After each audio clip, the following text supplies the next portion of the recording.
Yes, hello everyone. आज की video में हम बात करेंगे बजट के ऊपर में। अपने ये वीडियो पूरा बजट के ऊपर होने वाला है और बजट के ऊपर में अपने वही चीज़ें बात करेंगे जो एक कॉमन पर्सन के लिए जो यूज़फुल होता है, ठीक है? अपने जो भी इंफ्रास्ट्रक्चर या ग्रीन टेक्नोलॉजी जो भी बातें हो रही है, मैं वो बातें बिल्कुल नहीं करने वाला हूँ। आप थंबनेल देखकर भी समझ गए होंगे। ये वीडियो आप अंत तक देखिएगा, you will get each and every things जो बहुत ही इंपॉर्टेंट और इफेक्टिव होने वाला है आपके लिए। इनकम टैक्स और जीएसटी से रिलेटेड जो भी चीज़ें हैं, बजट तो देखिए 1.5 घंटे का होता है, बट पूरा 1 घंटे जो होता है वो पार्ट ए के ऊपर होता है और पार्ट बी सिर्फ जीएसटी इनकम टैक्स के ऊपर होता है। तो हम इस वीडियो में सिर्फ जीएसटी और इनकम टैक्स का जो भी इम्पैक्ट है वो मैं आपको बताने वाला हूँ, जो डायरेक्टली आपको इम्पैक्ट और इफेक्ट करेगा, ठीक है? तो इस वीडियो को अंत तक देखिए, आपको पूरा ईच एंड एवरी कंसेप्ट जो भी आपसे रिलेटेड है वो पता चल जाएगा, ठीक है? चलिए वीडियो को शुरू करते हैं। ये जो अपना पीडीएफ है वो आप देख पा रहे होंगे। ये जो पीडीएफ है ये गवर्नमेंट के द्वारा ही इशू किया गया है और इस पीडीएफ के द्वारा अपने ये इसको अनुमान लगा सकते हैं, जम्पशन ले सकते हैं कि ये जो भी चीज़ें हैं वो प्योरली ऑथेंटिक है और इसी के बेसिस पे अपने बात करने वाले हैं। बिकॉज ये पीडीएफ जो है और ये चीज़ें हमारे द्वारा पब्लिश नहीं की है, ये पब्लिक डोमेन में है। आप लोग को भी दे दिया जाएगा, आप टेलीग्राम चैनल में डाल देंगे, आप वहाँ से लिंक के थ्रू डिस्क्रिप्शन से आप ले सकते हैं इस पीडीएफ को, ठीक है? चलिए आप देखिए क्या क्या चीज़ें हैं जो इस पीडीएफ में दिया गया था, ठीक है? ये अपना लिखा हुआ है की फीचर्स ऑफ बजट 2023-24, ठीक है? Ministry of finance budget funds budget division, ठीक है?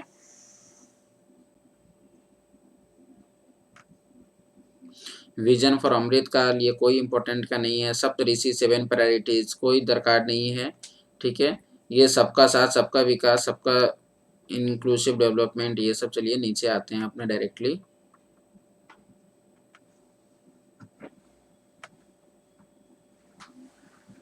यस,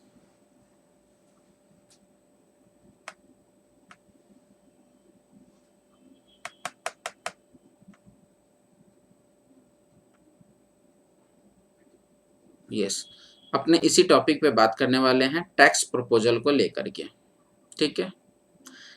अभी जो फर्स्ट ऑफ ऑल जो अपने बात करेंगे वो बात करेंगे इनकम टैक्स को लेके, ठीक है? फिर बात करेंगे जीएसटी को लेके, ठीक है? चलिए हम बात करते हैं। सब फर्स्ट ऑफ ऑल आपको ये बता दें कि जो भी सर्कुलेट हो रही है कि 7 लाख तक 7 लाख की इनकम पे कोई भी टैक्स नहीं है, ये सारे जो भी चैनल्स वगैरह जो दिखला रहे हैं वो उनके बेसिस पे मैं आपको बता दूं कि ये जो चीज़ें हैं वो क्या क्लैरिफाई करता है, ठीक है? बिकॉज आप यहाँ पे देख सकते हैं एक दो चीज़ें हैं वो मैं आपको क्लैरिफाई कर सकता हूँ कि क्या इन रियलिटी 7 लाख के इनकम पे टैक्स है या नहीं है या क्या चीज़ें हैं, ठीक है? चलिए पहले आप एक सिंपल सा एग्जाम्पल से मैं आपको बताता हूँ। जो फाइनेंशियल जो बजट में आया है और जो पहले था ओल्ड में जो था, ओल्ड में भी मैं बात करूंगा न्यू टैक्स रिजाइम के ऊपर, न्यू टैक्स के ऊपर, ठीक है? जो उस वक्त दो चीज़ें हुआ करता था, यहाँ पे दो चीज़ें था, एक था 5, 20 और 30। ये 3 टैक्स स्लैब का ब्रैकेट हुआ करता था और दूसरा जो था अपना वो था 5, 10, 15, 20, 25 फिर 30, ठीक है? ये अपना हुआ करता था, ठीक है? और यहाँ पे नील मान लीजिए जो अपना नील वाले था, तो ये क्या हुआ करता था 7 हुआ करता था। अब ये जो 7 टैक्स स्लैब रेट आज के जो बजट में बोला गया है, ठीक है, इसको हटा करके गवर्नमेंट ने लाया है 5 टैक्स स्लैब रेट ब्रैकेट, ठीक है? क्या बोला गया कि अब जो आएगा वो 0 से 3 लाख तक स्टार्ट होगा, ठीक है? मतलब सिंपल वे में आपको ये हम कहना चाहते हैं कि जो भी चीजें आज के बजट में आई है 7 लाख तक के लिए, वो उन्हीं पर्सन के ऊपर एप्लीकेबल है जो न्यू टैक्स रिजीम ऑप्ट करेंगे, ठीक है? न्यू टैक्स रिजीम ऑप्ट करेंगे उनके ऊपर ये एप्लीकेबल है। उसका सेक्शन क्या है 115 BAC, ये उनका सेक्शन है। इसके जो पर्सन ये वाले टैक्स रिजीम को सिलेक्ट करते हैं उनको ये जो अभी नया जो टैक्स स्लैब रेट आया है 0 से 3 लाख, फिर 3 लाख से ऊपर, ठीक है, 3 से 6 लाख, फिर 6 to 9 लाख। ये वाली जो चीजें आई है ये उनके ऊपर एप्लीकेबल होगा जो न्यू टैक्स रिजीम को ऑप्ट करेंगे। और न्यू टैक्स रिजीम को ऑप्ट करने का आपको वापस से बता दें, जब आप ये ऑप्ट करते हैं तो आपको काफ़ी सारा एग्जाम्शन जो है वो नहीं दिया जाता है, लाइक वाइज एटीसी का एग्जाम्शन, और there are lots of thing जो आपको अवेल नहीं करना पड़ता है। तो ये मैं क्लियर कट बता दूं कि यदि कोई आज भी ओल्ड स्ट्रक्चर में जाना चाहते हैं, ओल्ड स्ट्रक्चर का मतलब है कि वही टैक्स स्ट्रक्चर के बेसिस पे यदि कोई जाना चाहता है तो उस केस में क्या करना होगा, आपको 0 से 2.5 लाख तक जाते हैं तो नील है, ठीक है। फिर 2.5 से 5 लाख तक जाते हैं तो आपको 5% का टैक्स ब्रैकेट में आते हैं। फिर 5 लाख से आप 10 लाख तक के ब्रैकेट में जाते हैं तो 20% है, और 10 लाख से ऊपर जब हो जाता है तो 30% है, ठीक है। तो इस टैक्स स्लैब में आप आज भी आ सकते हैं। तो वो 7 लाख तक की इनकम पे जो टैक्स नहीं बन रहा है वो उन पर्सन के लिए है जो न्यू टैक्स रिजीम ऑप्ट करने वाले हैं। पहला, मैं अभी वापस से इसको रिपीट कर देता हूं, जो भी आज के टैक्स स्लैब आए हैं वो उनके ऊपर एप्लीकेबल है जो पहले जो 115 बीएससी में जो भी टैक्स रिजीम था उसको ऑप्ट कर रहे थे, ठीक है। उसमें क्या था मैंने आपको पहले भी बता दिया, 5, 10, 15, 20, 25, 30 ऐसा टैक्स स्लैब रेट था, उसको हटा करके उसको सिंप्लीफाई किया गया है न्यू बजट के अकॉर्डिंग। तो पहला जो टैक्स स्लैब रेट का जो कंफ्यूजन था वो अभी क्लियर कर दिया, जो ओल्ड में पहले था वो आज भी ओल्ड में है, 2.5 लाख से 5 लाख 5%, फिर 5 से 10, ठीक है, फिर 10 से ऊपर, ठीक है। तो टैक्स स्लैब रेट का कंफ्यूजन क्लियर हो गया, ठीक है। चलिए अब बजट पे आते हैं, ठीक है। अब आप बजट में भी आएंगे तो वहां पे भी आप देखेंगे यहाँ पे एक वर्ड सिंपल और क्लियर में लिखा हुआ है न्यू टैक्स रिजीम। मतलब यहाँ पे सिंपल कहने का सेंस है कि ये जो टैक्स स्लैब रेट है ये उनके ऊपर एप्लीकेबल है जो पहले वाले न्यू टैक्स रिजीम को ऑप्ट कर रहे थे। जो सेक्शन था 115 बीएसी जो वो ऑप्ट करने वाले थे, जहां पे आज के आप बजट भी सुनेंगे तो वहां पे आप देखेंगे कि वहां पे 7 टैक्स स्लैब हुआ करता था, जिसको हटा के अभी इजी वे में कर दिया गया है 5, 5, 10, 15, 20, 25, ठीक है। और यहाँ पे किया गया 0 से 3 लाख, ठीक है। उसमें जो हुआ करता था वो 2.5 लाख वाला था। सिंपल सा बात है, जो पहले वाले ऑप्ट करेंगे तो आप इसको कर पाएंगे। यहाँ तक टैक्स स्लैब रेट को लेके कोई भी कंफ्यूजन नहीं होना चाहिए। नेक्स्ट जो चीज है, इनकम टैक्स एक्ट में जो भी इनकम टैक्स से रिलेटेड जो बजट आया है वो नेक्स्ट है आपको सरचार्ज को लेकर, ठीक है। सरचार्ज में क्या बोला गया है, सिंपल सा बोला गया है कि हाईएस्ट सरचार्ज जो है वो income above 5 crore to be reduce from 27 से 25%। मतलब 5 करोड़ से ऊपर जो भी इनकम होता था जिसपे हाईएस्ट सरचार्ज रेट था वो 37% था, लेकिन अभी 25% हो गया है अंडर न्यू रेजिम, ठीक है। ये स्टैंडर्ड डिडक्शन का है कि आपको इसका बेनिफिट मिलेगा, ठीक है। एक सिंपल सा चीज है।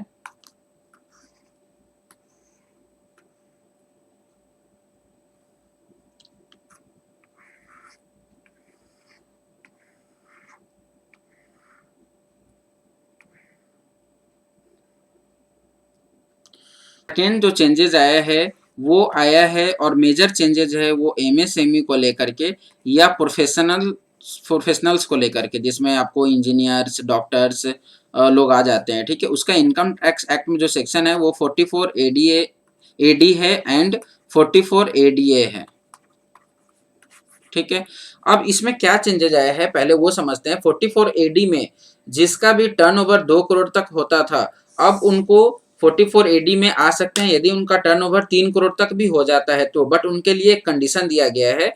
और सेम चीज 44 एडीए में है, वो प्रोफेशनल्स के लिए है, वो 50 लाख हुआ करता था, अब वो जो है उसका लिमिट्स बढ़ा के 75 लाख कर दिया गया है। तो एक मेजर चेंजेज है जो पीटीएस को लेकर के है, ठीक है। बिकॉज ये उनके ऊपर एप्लीकेबल होता है जो उतना हद तक बुक्स ऑफ अकाउंट मेंटेन नहीं करते हैं और उनके ऊपर ऑडिट भी एप्लीकेबल नहीं होता है, ठीक है। तो उनके लिए कि ये काइंड ऑफ आप बोल सकते हैं कि छूट है, ठीक है। लेकिन उसका एक जो कंडीशन है वो ये है कि 95% of receipt to be non cash. ये कंडीशन के साथ ये चीज़ें को दिया गया है, ठीक है, इनहांस लिमिट, ठीक है, माइक्रो इंटरप्राइजेज एंड प्रोफेशनल्स के ऊपर, ठीक है। ये प्रिजेंटिव टैक्स स्कीम के ऊपर एक मेजर सा चेंजेज है, वो वाली चीज़ें हैं, ठीक है। चलिए, ये एक छोटा सा चेंजेस था जो इनकम टैक्स में जो अपने को इम्पैक्ट कर रहा था। उसके बाद भी है कि स्टार्टअप्स को लेकर के भी चेंजेज है। स्टार्टअप को लेकर के जो क्या चेंजेज है कि जो भी उनको इनकम टैक्स बेनिफिट मिलता है स्टार्टअप को, वो 1 साल के लिए बढ़ा दिया गया है। दूसरा चेंजेस क्या है कि जो भी चेंज ऑफ शेयर होल्डिंग्स के बदले में चेंज ऑफ शेयर होल्डिंग होने के वजह से उनको कैरी फॉरवर्ड लॉसेस दिया जाएगा, जो अप टू पहले 7 था, अब उसको 10 ईयर्स तक बढ़ा दिया गया है, ठीक है। तो आईएफएससी के ऊपर भी आया है, बट इससे अपना कुछ डायरेक्ट ऐसा संबंध नहीं है। मैं कॉमन पीपल के लिए बना रहा हूँ, मैं इसका डिटेल वीडियो लेकर के आऊँगा, ठीक है। तो आज के लिए बस ये देख लीजिए। और जीएसटी के लेकर मैं आपको एक इम्पैक्ट बता रहा हूँ, क्या आया है फटाफट देखिए। जो सबसे बेस्ट इम्पैक्ट मेरे को लगा है कि पहले क्या होता था कि जो भी सप्लायर था, ठीक है, वो अमेजन और फ्लिपकार्ट पे सेल करते थे, तो उनको रेगुलर में आना पड़ता था, मैंडेटरली उनको रेगुलर में आना पड़ता था। बट अब क्या है कि वो कंपोजिशन स्कीम ऑप्ट कर सकते हैं। ये एक पहला चीज है जो इनडायरेक्ट टैक्सेस में आया है, ठीक है। इनडायरेक्ट टैक्सेस मतलब जीएसटी में आया है। दूसरा है कि आप देख लीजिए कि payment is not made to the vendor within 180 days, मतलब कि बिल डेट से यदि 180 दिन के अंदर पेमेंट नहीं आता है तो interest will have to be paid on the ITC. जो आपको आईटीसी आप अवेल कर रहे हैं उसके ऊपर आपको क्या करना पड़ेगा, इंटरेस्ट देना पड़ेगा, ठीक है। उसका जो सेक्शन है सेक्शन 50 ऑफ सीजीएसटी एक्ट 2017 है, ठीक है। चलिए, मेरे को सबसे बड़ा चेंजेस ये लगा बिकॉज आज के डेट में अमेजन फ्लिपकार्ट पे लोग सेल करते हैं, उनको रेगुलर अडॉप्ट करना पड़ता है। So this was a challenging thing. Government के अच्छा है कि इसके ऊपर एक्शन लेकर के इसको किया है। और सबसे इंपॉर्टेंट ये भी कि सीएसआर एक्सपेंडिचर जो भी इनकट करते हैं अपने उसको it is not eligible for ITC. इसमें काफ़ी सारा कन्फ्यूजन हुआ करता था, ये कन्फ्यूजन टॉपिक भी था एक्चुअली, ठीक है। इसको क्लैरिफिकेशन के लिए थैंक्स टू द गवर्नमेंट। ये हमेशा पूछा जाता था कि सीआर एक्सपेंडिचर जो है वो फर्दरेंस ऑफ बिजनेस के लिए है, वो एलिजिबल फॉर आईटीसी है कि नहीं, ये लिटिगेशन से स्टार्ट हो रहे थे। ये गुड थिंग है कि चलिए वो क्लैरिफाई हो गया, ठीक है। और भी चीज़ें जैसे एक बिजनेस ऑनर है जो सिर्फ और सिर्फ उसी मतलब कि एग्जेम्प्टेड चीज़ें में वो मतलब कि वर्क करते हैं, गुड्स और सर्विस का काम करते हैं, सप्लाई करते हैं, उनको टैक्स, उनको तो पहले भी रजिस्ट्रेशन नहीं लेना था, उनको रजिस्ट्रेशन लेने के लिए वो लेवल नहीं थे। बट पहले क्या था कि यदि वो आरसीए में आते थे तो उनको लेना पड़ जाता था। बट अब बोल दिया है, क्लैरिफिकेशन है कि even if he is liable to pay an tax under RCA तो भी उनको नहीं लेना है, ठीक है। तो ये एक अच्छा चीज़ है, ठीक है। ये गवर्नमेंट अच्छा है कि जो कुछ कुछ क्लैरिफिकेशंस आया है। So also one of my friend ask from me कि आप बजट को कैसा रेटिंग देना चाहते हैं। देखिए, कुछ तो मतलब आप बोल सकते हैं न्यू टैक्स रिजिम और ये रिजिम को लेकर के थोड़ा सा कन्फ्यूजन हो गया था। लोग को डायरेक्टली लग रहा था कि नहीं, 7 लाख तक के इनकम पे कोई मतलब कि टैक्स वैक्स नहीं है। लेकिन उसमें आपको ये भी समझना होगा कि पुराने जो न्यू मतलब पुराने मतलब कि पहले जो न्यू टैक्स रिजिम हुआ करता था उसको अवेल करेंगे, उसके जगह पे ये दिया गया है, तो उसमें एटीसी और ये सब आपको नहीं मिलेगा, ठीक है। बट ठीक है, ओवरऑल इस बार का बजट वाज गुड। मैंने 8.5 रेटिंग दिया है। Any business owner exclusive supplying good service is not, ठीक है, ये भी कुछ खास नहीं है, ठीक है। हाँ, एक एक इम्पोर्टेंट चीज़, वन ऑफ द इम्पोर्टेंट चीज़ कि पहले जो अपना एक्सपोर्ट में रिफंड के लिए जो अपने अप्लाई करते थे, अब जो है वो 90% तक अमाउंट को क्लेम कर सकते हैं और उसका क्लैरिफिकेशन आ गया है। सबसे इम्पोर्टेंट चीज़ है कि उसका क्लैरिफिकेशन भी आ गया है अपने पास, ठीक है। वन ऑफ द इम्पोर्टेंट चीज़, एक और चीज़ है, मैं बता देता हूँ। जेल जाने वाली जो प्रोविज़न थी, ये मैं आपको बताता हूँ क्या है। पहले क्या होता था कि एकदम इंटरेस्टिंग चीज़ आपको बता रहे हैं। पहले क्या होता था कि ऑफिसर्स आपके घर में आती थी, आपके दुकान पे आती थी, वो प्रोसीडिंग से स्टार्ट कर देते थे। प्रोसीडिंग स्टार्ट करने के बाद जो बिजनेस ओनर होता था वो ऑफिसर को अलाउ नहीं करते थे कि टू परफॉर्म हिज ड्यूटी, ठीक है, और एविडेंस या डॉक्यूमेंट्स कलेक्ट कर ले। ठीक है, होता है कि हम आपको नहीं जाने देंगे, जो होगा देख लेंगे, बट अभी आप डॉक्यूमेंट आपके हाथ नहीं लगे।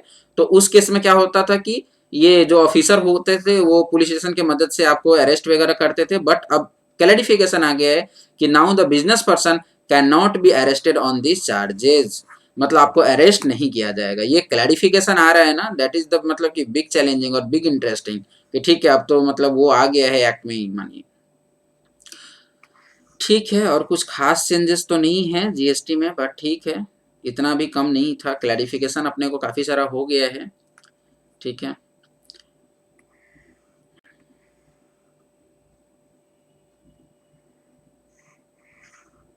ये अपना बोल रहे हैं कि इनका रिटर्न विटर्न जो है जो फटाफट ये प्रोसेस कर दे रहे हैं। ठीक है, वो एक टाइम में काफ़ी प्रोसेसिंग में, अभी तो रिटर्न लगाते हैं 7 to 15 डेज रिफंड भी आ जाता है। That was the good initiative taken by the ministry of finance. ठीक है, आई अप्रिशिएट देम, बट वो साइट का भी इशू होता रहता है टाइम टू टाइम।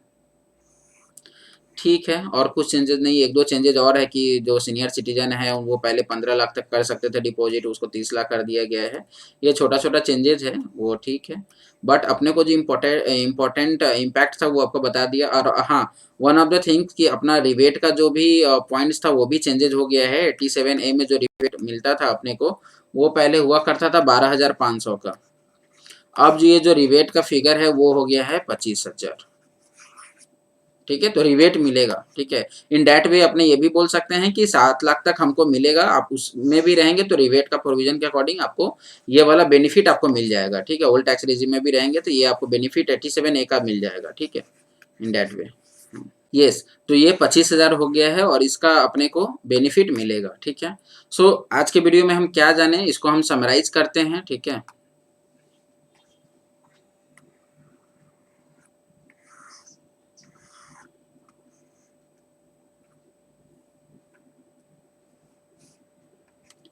यदि इनकम टैक्स की बात करें तो पहला चीज़ अपने ये जाने हैं कि जो अपने जो न्यू टैक्स रिजिम यदि ऑप्ट करते हैं, ठीक है, तो उसके ऊपर जो एप्लीकेबल है टैक्स स्लैब 0 to 3, ये वाली जो नया आया है 3 to 6, और उसके अकॉर्डिंग जो भी टैक्स स्लैब रेट है वो होगा।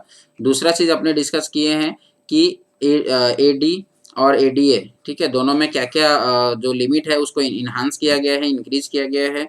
तीसरा अपने ये देखे हैं स्टार्टअप्स को लेकर के, अपने देखे हैं कि उनको क्या क्या बेनिफिट्स दिया गया है, और अपने ये सीनियर सिटीजन्स को लेकर देखें, और सबसे बड़ा इम्पैक्ट अपने देखें जीएसटी में। ठीक है, जीएसटी में ये देखें कि जो भी फ्लिपकार्ट और ये अमेजन को लेकर के जो भी था कन्फ्यूजन, कन्फ्यूजन नहीं था एक्चुअली, वो लॉ में था कि रेगुलर में ही आपको आना पड़ेगा। ठीक है, अब क्या है कि अब आ गया है कंपोजिशन भी आप ऑप्ट कर सकते हैं। ठीक है, और वो जेल वाला प्रोविजन, तो ये अपने जीएसटी इनकम टैक्स से रिलेटेड अपने ये अपने को जानने को मिला है। ठीक है, आई होप कि आप इस वीडियो को लाइक करें। यदि कुछ भी आपको कन्फ्यूजन है तो आप कमेंट कर सकते हैं, will try to respond as soon as possible. ठीक है, और कोई भी डाउट है और इनकम टैक्स या जीएसटी से रिलेटेड कोई भी कंसल्टेंसी या कुछ भी आप सर्विस लेना चाहते हैं, you can directly contact through the mail. ठीक है, and just subscribe the channel, okay, and share and like. Okay, thank you so much.